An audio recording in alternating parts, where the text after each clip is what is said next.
Welcome to your first market watch of 2026.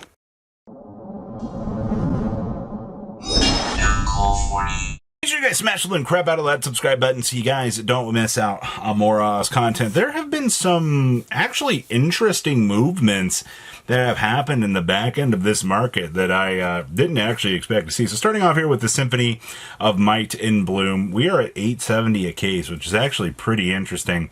But it looks like Clearlight's coming in at 752s. It's crazy if you pull one of these. Same thing with Draconis, they just don't exist. 500 on the Leonorns, which do look good. The Justice or Judgment Blade equips 350, which is not terrible. FFR is coming in about 95. And then, of course, the Super Dimensional Robo Die Kaiser. These are 91s currently. Card looks gorgeous, but interesting enough that those are still kind of floating around that 81s. Oath Edifids coming in at 65s, 72s on the arms. Looks like the Aurora Battle Princess Flawless Lillas are 110 now. It's kind of interesting. These have gone down very nicely.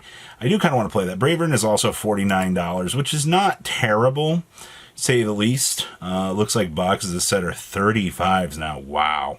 Vanguard sets are just falling. Your Carry-On Crushies are 34s. It's actually not terrible when you're kind of looking at what you're expecting within the market space. So, I mean, I don't exactly hate that. It looks pretty fine. Looks like your Judgment Arms and all that's still doing pretty well. Yeah, Judgment Blade R's is 13, and these are down to 11s. So, we're pretty much cruise controlling at that. I will actually take that all day long. It's at least one good piece of news when you're looking at this set. So, okay. I mean, anything else back here doing anything crazy? I mean, the youth, let's switch to best selling. I see that these have been doing well. All of the Gear Dragon stuff. Oh, well, this is interesting. Aurora Clearlights just don't exist on the market. I guess this makes sense considering how much hype has been built around this deck. Just the fact that you have none of these on the market is kind of crazy. I do want to dust this deck off and actually play Prison Nova Grappler again, but that's a crazy one to actually be seeing, and of so forth on that. Wow, man, you really are telling me. All right, sure. All right, Youthberk. So Youthberk got its new support. I think we actually got like 2 new cards for Youthberk. I care more about one of them than the other, but you can see Secret Rares don't exist. They're gone at $450, which is crazy. The Revolve form exists. These are 54s, which are not bad.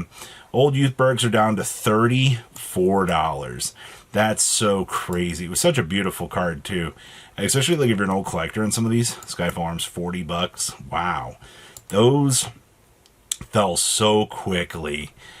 These are $18 right now for rebuilds. That's crazy. And the gold exist. These are also like $8 a piece.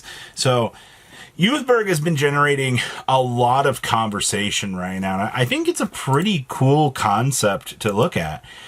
Gear Parrot of Eternity. So for those of you that are wanting to play, Gear Chronicle in Standard, if you have a Vanguard, this card gets all the following. So for Gear Dragon, when play, choose a normal unit without Sentinel from your drop or bind zone, place on the bottom of the deck. If you chose a card, this gets 5k.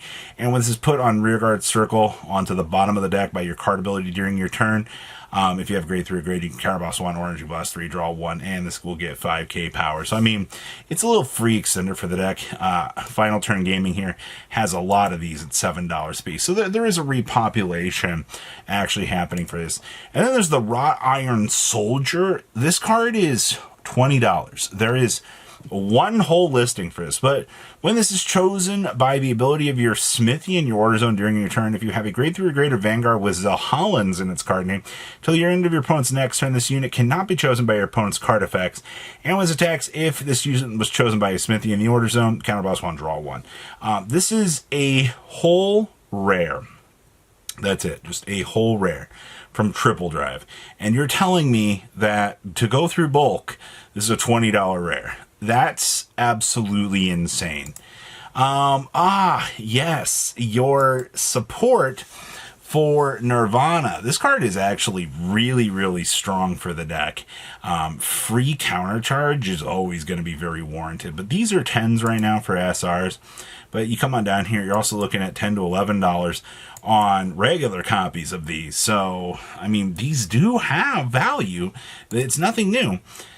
Drag Wizard Knives.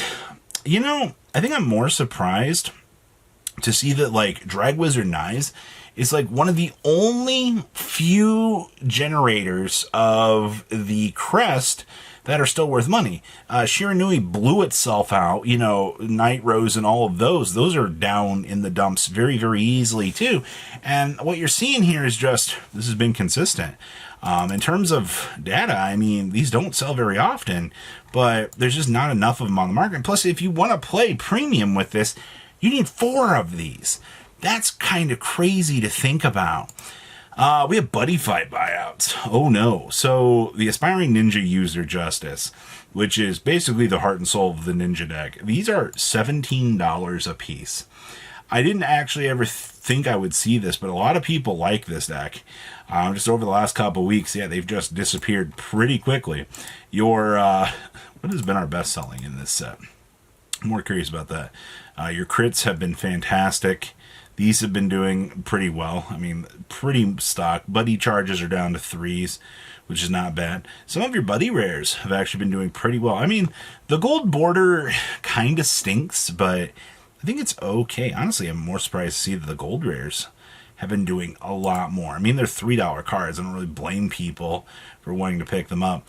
Piscaro also is on buyout status. Well, I guess I'm not surprised. If you were wanting to play any of the variants of this deck, yikeroos, boxes are still $38 a piece. I mean, these are going to go up. Oh, yeah, cool. Kiowas are also bought out. How Buddyfight as a set continues to, like, bypass my expectations on what you expect from a set like this in the game. Because when you look at a lot of this stuff, it shouldn't be going at the prices it is, but you know, it actually just is. So, I mean, there you go. You have another Buddyfight buyout actually happening. Scarlet Flame, these actually did repopulate. This is the one good thing that has happened this week, actually. Actually seeing these coming back into the market at $30. Ideally to Wait just found a crap ton of these in the back of the warehouse at $30. I mean, yeah, they're not $20, but at least you're not spending, you know, $80 to get these. D-Series promos, what's been our best selling in these? I'm kind of curious. The Fjordfrey, well, this is the best selling card right now for $3. It's not bad. Still coming in at 3s. Looks like Tist has also been like a $4 card. Still $12 on Phileas. I think we might be reaching the point that these might actually tip the scale and actually go up very, very extremely high. Servant Falcreas, still expensive. Looks like the spin equips are still like $4. It's not too terrible, I guess. Sarah Galgons are still $29 to $30. We do have a reprint for this coming. At some point, I mean, we will see it. It just depends. Hello, Scarlet Flame again. Glad to see that you're still following me around. Some of these trigger units, too, also have a little bit of value. $200 for a Bethany is stupid. Nobody should be paying that much money for a Bethany. Wow. Halbrays are still expensive. It looks like just pretty much what you'd be expecting in this set. Still up there. Stoic Energy's down to like $25. It's also pretty good. I guess, oh yeah, we do have these select weird OTs. I guess these are kind of interesting. The thing is, like, how many people actually go out to the convention centers? Also, Twilight Boundaries are $16 a piece.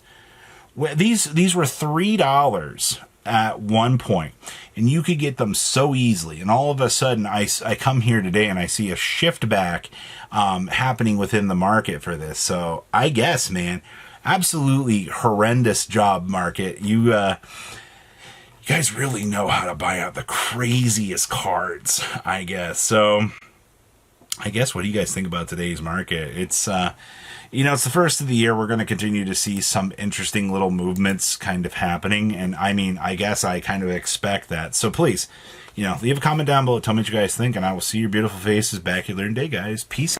Thanks for watching today's video. Check out tradingcardmint.com down below in the description. Enter MCool40 on checkout. Save a little bit of money on your purchase. Check out mcoolgames.com if you're interested in getting some cool play mats and single trading cards as well. Make sure you guys subscribe to the channel. Turn on those notifications so you don't miss one of our videos. Thanks for watching.